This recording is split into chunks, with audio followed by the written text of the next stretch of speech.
Welcome back, folks. Today we're gonna have a little fun with some log splitters. Now this one I just picked up for 200 bucks a couple months ago. Kind of stashed it in here. Condition unknown. We're gonna hook the new one up to the Sienna, take it up to the garage and see if we can't get it running. Probably repower it with that extra mini bike engine. Because this one, it's really nice, but it's not a stand-up. And well, I ain't getting younger, and it's just getting harder to lift logs up here. So this one is a stand-up. I think I got a hell of a deal on it. Well, does it get the Lee seal of approval? Huh? Anyway, got her dugout hooked up. Hell, we even put the wheels back on Debbie. Soon. Anyway, staying focused here. So here she is. It's a 20-ton, 5-horse. I threw this bucket on it because we lost the air shroud coming home. I actually drug this here behind the Sienna quite a pretty good distance, and it made it. I mean, it sounds like it's going to tear the van apart when it's hopping and bouncing, but this engine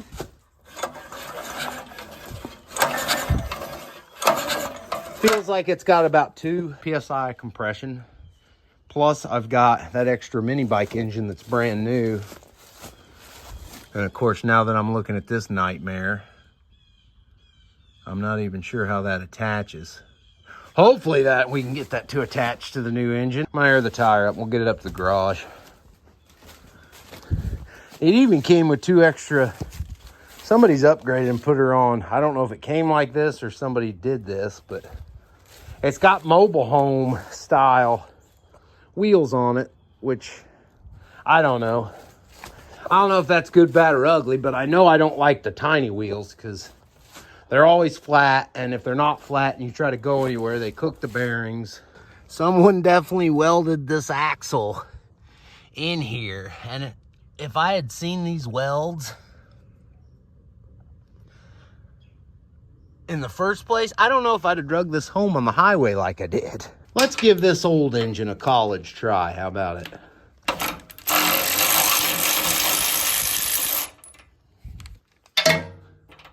Just to, oh, that's always a good sign. That spark plug is brand new.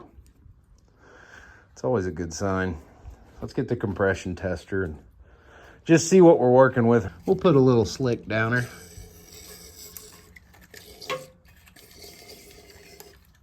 Not a lot. Enough to get a decent reading. Got the choke open. I believe the throttle's open. Let's see what we're working with.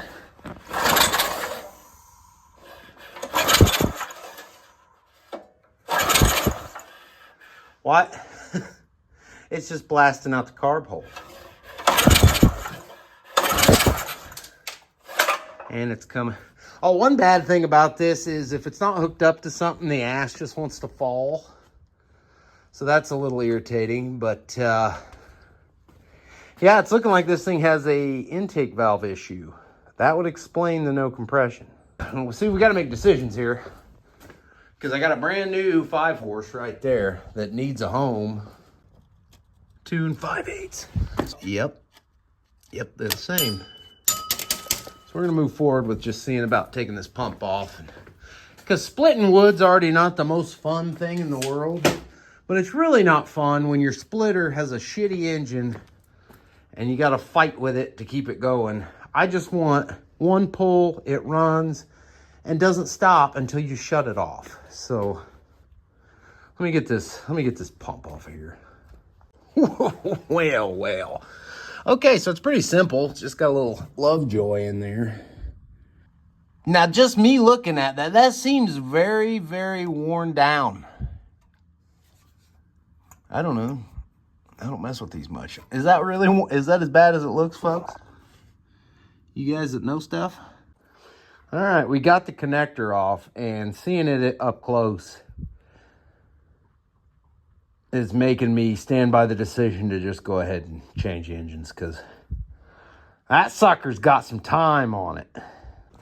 Okay, so one design flaw of this thing is when they put that humongous axle underneath, they didn't think about leaving room for the forwardmost engine bolts. So the engine only had 2 bolts holding it, which, I don't know, I'd say that's not what killed it. So hopefully the Harbor Freight engine only needs 2. So we're gonna go ahead and just dump the hydraulic oil. We're gonna have to anyway.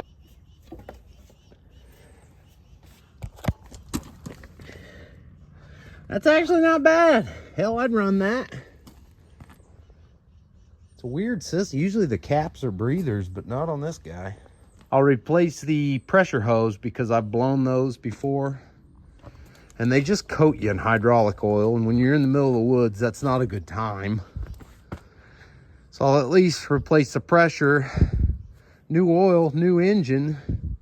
The only other thing that could be screwed is the ram might leak, but hell, the welding shop will rebuild that for 60 bucks. So I ain't too worried. I guess we need to...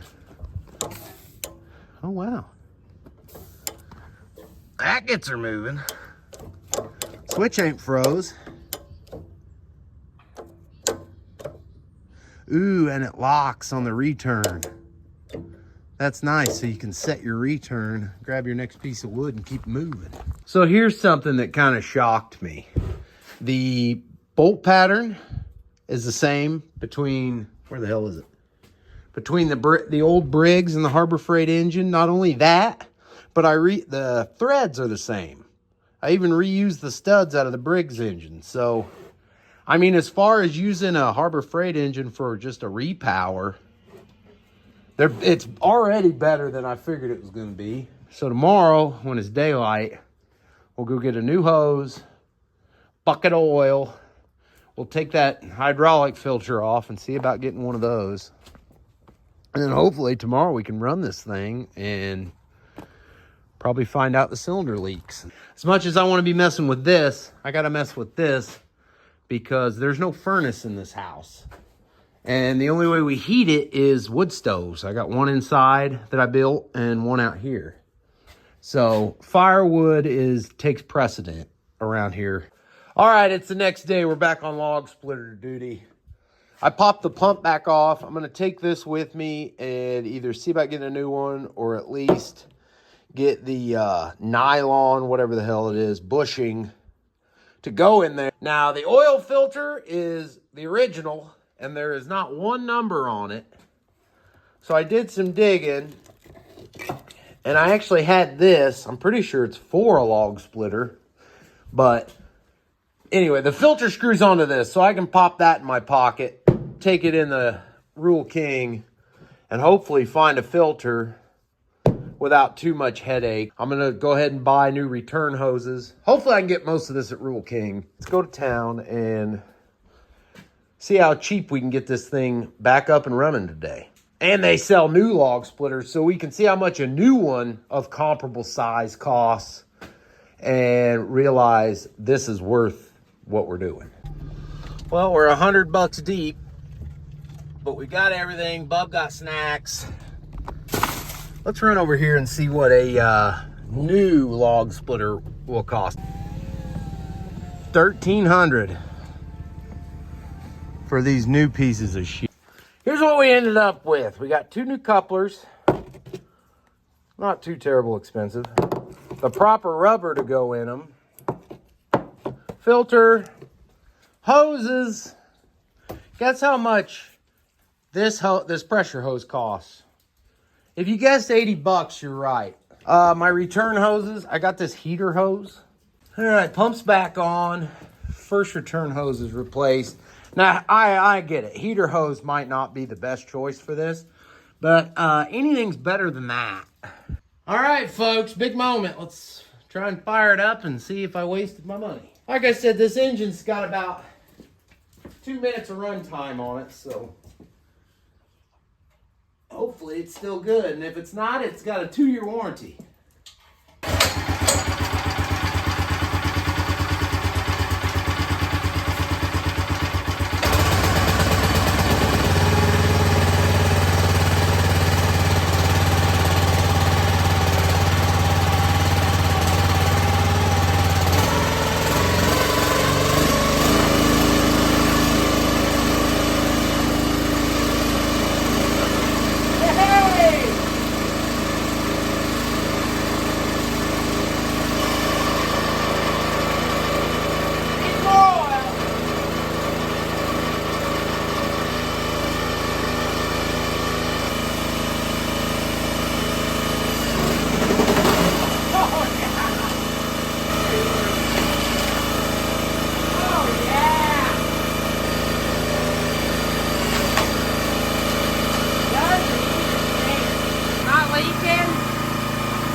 Okay, folks. Nothing too crazy here, but I guess my question was, can you revive an old log splitter for cheaper than you can buy a new one? And I showed you what the new ones cost, and keep in mind those are like cheap Chinese junk ones. My dad's got one, and his has leaked out of this control valve since it was new, and it doesn't even do the automatic stop. So let's break it down. The only issue I can see right now is this exhaust hits this tire. So we're gonna have to figure something out there, but that's not a issue. She splits good, she runs good. Let's go through how much this thing cost. So I paid $200 for the splitter itself. I paid another $100 for the engine, but the engine was on sale for $100, and it has a 2-year warranty, which you really can't beat. We spent $80 at Rural King on the couplers, the filter, the oil, the other shit. And then, well, no, we spent $100 at Rural King, sorry. And then $80 on that pressure hose. So all in, as this thing sits, we are in at $480. Now, granted, we haven't took it out in the woods and put a few hours on it. But the nice thing about a log splitter is you can actually use these to make a little money if you're so inclined. So I don't know. We're in at under $500, and it's a functioning stand-up log splitter. It's working. The ram's not leaking. Even if the pump was fried and we had to rebuild the cylinder, this is still cheaper than a brand new one, and the quality is going to be much more. So I don't know. What do you guys think? But that's going to do it for the log splitter video. Nothing crazy and groundbreaking. It just needed done before the winter time. So that's going to do it for the log splitter video. Thank y'all for watching. I think the only thing standing between this and 59 videos is we got a 4-wheeler to fix before the winter hits. So stay tuned for that one, and I thank you much.